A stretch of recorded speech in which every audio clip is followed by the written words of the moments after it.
برادر السلام علیک. خوبین؟ سلامتین؟ خب برادر جان 39 نفر حاجی عمر افغان، درسته؟ 39 نفر. خب نفرای افغانستان شما برادر کیه؟ هر 39 نفر ولی محمد، درسته؟ خب برادر جان 20 تا مرغ، 20 تا نوشابه، 3-4 نوع میوه نارنگی، سیب، پرتقال، خیار، نون، تمام چی رسیده برادر عزیز؟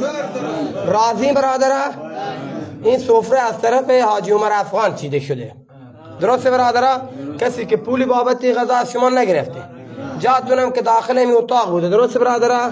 راضین از ما؟ از حاجی عمر افغان راضین؟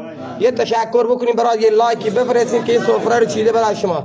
تاریخ امروز 13/11/1404 ایران شهر. دیگه خودتون میبینین چی میوه چیده و سفره ای. نوش جان گوارا وجود، اینجا ایران شهر برادر، نوش جان گوارا وجود. بخوری برادر بخوری.